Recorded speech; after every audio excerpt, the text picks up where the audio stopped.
டே 46ங்க. நமக்கு இன்னும் 2 நாள் தான் இருக்குது. நம்ம 50 நாளில் 2 நாள் வந்து மைனஸ் பண்ணிட்டோம். 48 நாளில் முடிக்கிற மாதிரி. ஏன்னா 50 நாள் வந்து ரொம்பவே அமௌண்ட் அதிகமாக எடுக்கிற மாதிரி இருக்குது. அதனால தான் மணி இப்போது 7:33 ஆகுதுங்க. இது வரைக்கும் நம்ம 9 ஆர்டர் முடிச்சிட்டோம். அமௌண்ட் வந்து இது வரைக்கும் 340 ரூபா வந்திருக்கு. மணி இப்போது 12:04 ஆகுதுங்க. ஃபஸ்ட் இன்சென்டிவ் தான் முடிக்க போகிறோம். அமௌண்ட்டு 950 ரூபா பக்கமாக வந்திருக்கு. 964 ரூபா. 2ஆம் இன்சென்டிவ் முடிக்காமல் போகக்கூடாதுன்னு சொல்லிட்டு ஒரு குறிக்கோளாக இருக்கிறேன். இந்த 12 மணிலேருந்து 3 மணிக்குள்ளே 10 ஆர்டர் முடிக்கணும். 10 ஆர்டர் முடிச்சிட்டோம்னா லாகின் முடிச்சு நமக்கு வந்துடும். மணி இப்போது 3:40 ஆகுதுங்க. 3 மணிக்கு மேலே நமக்கு 5 ஆர்டர் தான் தேவைப்பட்டுச்சு. ஒரு பேட்ச் ஆர்டர் வந்துச்சு. அந்த ஆர்டரை போய் கொண்டு போய் கொடுத்தோன்னா 3 ட்ரிப்பு வந்துருச்சு. இன்னும் 2 ஆர்டர் தான் தேவை. இன்சென்டிவில் தான் கனெக்ட் பண்ணியிருக்கேன் லாகின் போனஸை. இன்னும் ஒரு 20 நிமிஷத்தில் 2 ஆர்டர் வந்தால் லாகின் போனஸும் சேர்ந்து வந்துடும். பார்க்குறேன். 2 ஆர்டரில் ஒரு ஆர்டர் வந்துருச்சுங்க. இன்னும் ஒரு ஆர்டர் தான் இருக்குது. அமௌண்ட் இது வரைக்கும் 1666 வந்திருக்கு. இன்னும் ஒன்று தேவை. லாஸ்ட் ஆர்டர் வந்துருச்சுங்க. எடுத்துகிட்டு இப்போ கஸ்டமர் லொக்கேஷன் பாதிக்கு வந்துட்டேன். இப்போ தான் கேமராவே மவுண்ட் பண்ணுறேன் ஹெல்மெட்டு மேலே. செல்ஃப் அடிக்கலாம், இருந்தாலும் வேண்டாம், இறக்குறத விட்டு ஸ்டார்ட் பண்ணிக்கலாம் அப்படின்னு சொல்லிட்டு போயிட்டுருக்கேன். போக மாட்டாங்குது வண்டி. சேலையில் விட்டு டக்குன்னு ஸ்டார்ட் ஆயிரும். அவ்வளோதான். பொண்ணு பேர் தான் போட்டிருக்கு. ஓரளவு பொண்ணு தான் ஆர்டர் பண்ணியிருக்கோமோ. ஒரு டைம்லாம் பொண்ணு பேரில் தாங்க இருக்குது. அங்கே போய் டெலிவரி பண்ண போனால் பையன் வராங்க. இப்போ பாரு கீர் போடுறோம், பட்டாருன்னு அடிக்கும். அடிச்சிருச்சு.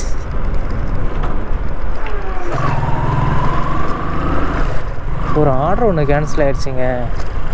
நானும் பார்த்துட்டே இருக்கேன். ரோடு போட்டாமா? நானும் ரோடு போடலன்னு நினச்சேன்.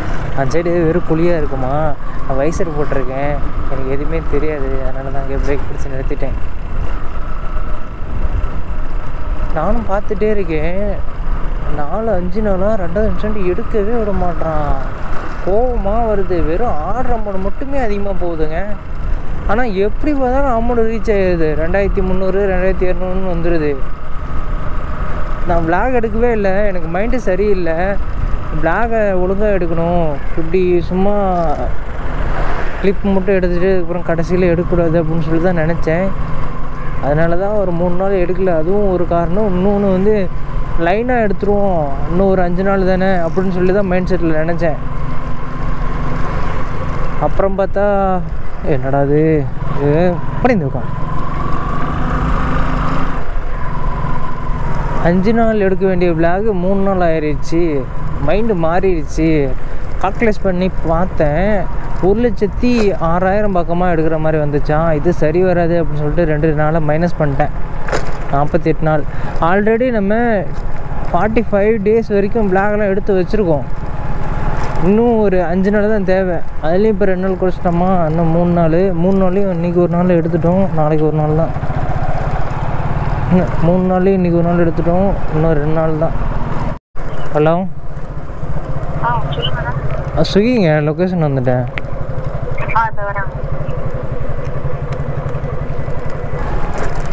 லைன் போனஸ் எடுக்க முடியலங்க, மிஸ் ஆகிடுச்சு. இந்த ஆர்டரு 4:11 தான் வந்துச்சு. ஒரு ஆர்டரில் போயிடுச்சு. இந்த ஆர்டர் ரிலீவ் பண்ணி பார்க்குறேன் 2 ட்ரிப்பு வரதா இல்லைன்னு. 2 ட்ரிப்பு வந்தாலும் ஒரு ட்ரிப்பு வந்தாலும் இப்போ அவங்க கொண்டு கிளம்பி வீட்டுக்கு போய் தான் போக போகிறோம். டைம் வேணா 4:30 ஆயிடுச்சு.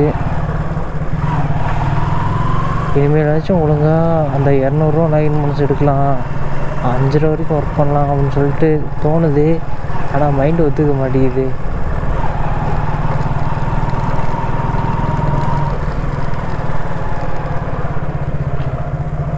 இந்த சைடு தான் காமிக்குது வழி. யாரையுமே காணும்.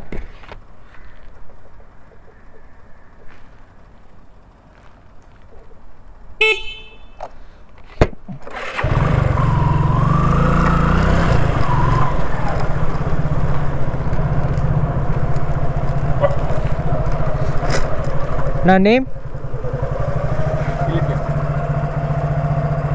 தேங்க்யூ.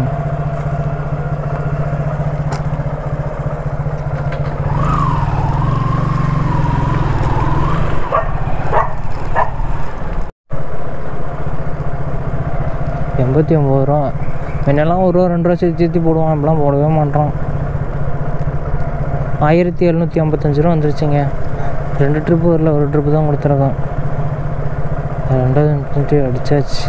எப்பா இந்த 2வது இன்சென்டிவ் பார்த்து எவ்வளோ நாள் ஆகுது? அப்ராக்சிமேட்டாக சொல்கிறாங்க, ஏதோ பைத்தியக்காரனா இருக்கும் போல. அப்ராக்சிமேட்டாக சொல்கிறேன், $2400 பக்கம் வருங்க. எது நடக்கக்கூடாதுன்னு நினச்சேனோ அதே நடந்துச்சு. பார்த்தீங்களா, மணி இப்போது 5:30 ஆகுது. இப்போ தான் ஆஃப் பண்ணிட்டு வீட்டுக்கு நம்ம போயிட்டுருக்காங்க. என்ன ஆயிடுச்சுன்னா, நான் அங்கேயே ஆஃப் பண்ணிட்டேன். 4:30க்கு தான் நம்ம பேசிட்டு ஐடியை வந்து ஆஃப் பண்ணோம். அதுக்கடுத்து அப்புறம் மனசு கேட்கவே இல்லை. இன்னொரு 3 ஆர்டர் பார்த்தோம்னா லாகின் மனசு வருமே அப்படின்னு சொல்லிட்டு தோணுச்சு. சரி, லாகின் மனசு வரலாம் கூட பரவாயில்ல, ஏதோ ஒரு ஆர்டராச்சும் பார்ப்போம் அப்படின்னு சொல்லிட்டு தான் நினச்சிட்டு தான் ஆன் பண்ணேன். பார்த்தா என் வீட்டுக்கு போகிற வழியிலே ஆர்டரை போட்டு விட்டான். பரவாயில்லையடா அப்படின்னு நினச்சிட்டு ஆர்டர் எடுத்துகிட்டு வந்தால் ஆர்டர் கொடுத்து அடிச்சாங்க, இன்னொரு ஆர்டர் போட்டு விட்டாங்க. அந்த ஆர்டர் கொடுத்துட்டு தான் இப்போ போயிட்டுருக்கேன். காலேஜில் ஆர்டர் பண்ணியிருந்தாங்க ஒரு பையன் மேகி. உள்ளே போய் செக் பண்ணி பார்த்தேன், லாகின் போனஸ் வந்துருச்சு அப்படின்னு பார்த்தேன். சும்மா எதார்த்தமாக பார்த்தேன், லாகின் போனஸ் டிக் ஆயிடுச்சு.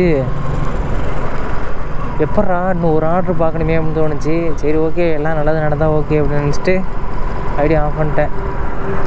அமௌண்ட்டு $1900 வந்துச்சுன்னு சொல்லி சொன்னாங்கன்னா, ப்ளஸ்ஸு இன்சென்டிவ் வந்து $635 வரும். அதுக்கப்புறம் $200 லாகின் போனஸு.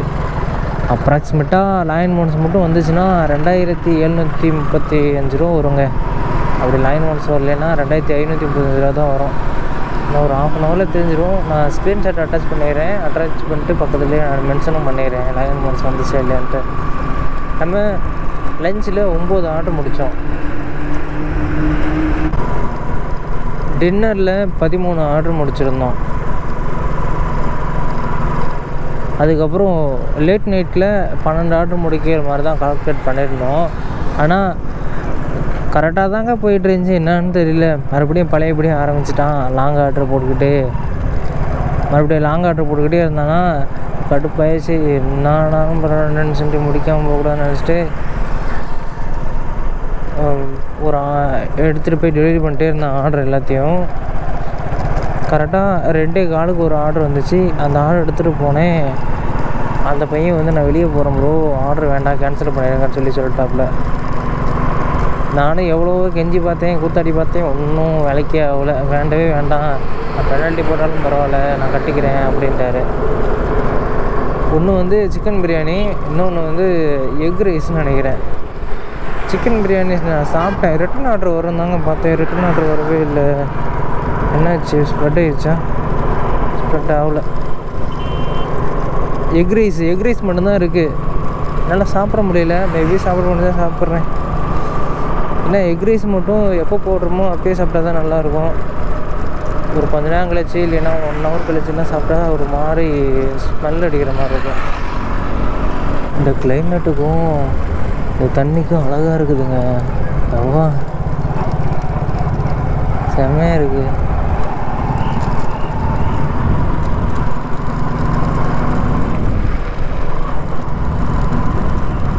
மரம்லாம் இங்கே நிறைய இருந்துச்சு, வெட்டிட்டாங்க போல.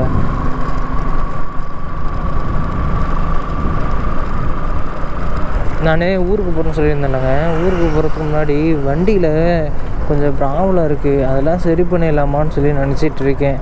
நான் ஃபோர்க் ஆயில் இப்போ தான் ரீசெண்டாக ஒரு 2 மாதத்துக்கு முன்னாடி தான் மாற்றிருந்தேன். எப்படி ஆயிடுச்சு பாருங்களேன். ஃபோர்க் ஆயில் இங்கேயும் லீக் ஆகுமா, நெக்ஸ்ட்டு வந்து இங்கேயுமே கூட லீக் ஆகுமா. இப்போ எங்கே லீக் ஆகிருக்குன்னா இங்கே தான் லீக் ஆகிருக்கு. மறுபடியும் மாற்றணும். டிஸ்க் பேட் நான் மாற்றவே இல்லை. டிஸ்க் பேடு மாற்றி 4 மாதம் ஆகுது. அது இன்னும் தேவையே இல்லை போல். மழை காலத்தில் தான் அடிக்கடி தேஞ்சிரும் போல்.